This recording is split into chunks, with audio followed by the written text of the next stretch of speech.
Well,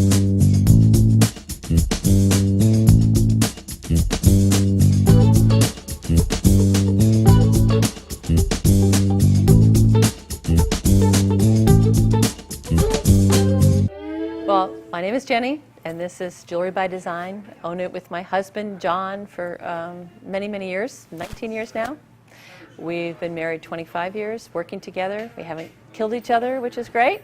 We're actually having our 25th wedding anniversary this August, so it's been really wonderful to start a business together and to see how it has grown and blossomed in the 19 years. We're doing this show because the regional retailer has been a great success. So it's 6 minutes long, and if you've watched it at all, you know how fast we have to talk and how we always are running out of time trying to say everything we want to say about jewelry. And we thought it would just be great to be able to share more information, teach you, hopefully have fun, and let you even see the inner workings of a jewelry store. We're going to be trying to be very informative too, really talking about topics that might interest you, questions you always wondered about on a jewelry show. With the economic times that there are, it affects a jewelry store too. You know, there are many costs that happen, and when the economy gets lower, a lot of people cut back on jewelry. I think it's a need, it's an absolute necessity. It comes before clothing and food, but not everybody thinks that way. And so because of the hard economic times, it actually has changed our business some. We are still, though, finishing up on some things because of the economic times hit right after we did our expansion and we weren't able to finish everything. We didn't have the money to finish everything. So now we're kind of doing everything step by step. We're doing almost all the work ourselves. While we're taping the show, you're going to hear sounds of the saw going off in the background because we have a shop, which we'll even show you behind a curtain in our store, where we're making, right now we're finishing up the wall, what's going on the walls. So we made all of the different, you know, the light fixtures and everything in the store. And so because we have to be very economical also, we are doing everything ourselves, and the taping, and even, you know, working on the editing ourselves of this whole show. The other part of the economic change has been what's happened with the price of gold going way up over $900 an ounce, which is tripling what it was like several years ago.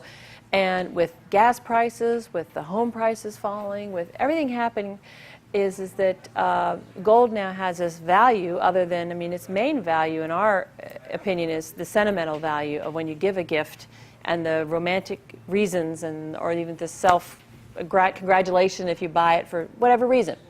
But it's been great that, because if you have bought it, it's gone up in value. It's one thing that has. And so people are bringing in, and so we're buying from people right now as much as people are buying from us. So it's been a real switch. In 1980, it was astronomical. It only lasted for a day or two at 800, and that went back into 700, 600, 500, 400. But now, in the past year, it's doubled in value. And so that really makes a difference selling it. I mean, just a year ago, you would have gotten half of what you do now. Gold is going through incredible changes with what's happening in the real estate market, stocks, the dollar. They're all going down, but commodities like oil and metals are going way up. So just in the last year, I mean, it was at the highest it's ever been, ever. It went up to $1,000 an ounce. We were just amazed. And it still stayed up over $900 an ounce. Now, what you have to realize, to put that in perspective, just 3 years ago, it was like $300 an ounce. A very interesting thing happened. Usually, customers, wonderful people come in and they buy something from us. Well, all of a sudden, it dawned on me with the price of gold that this was the time that our customers should come in and sell something to me instead.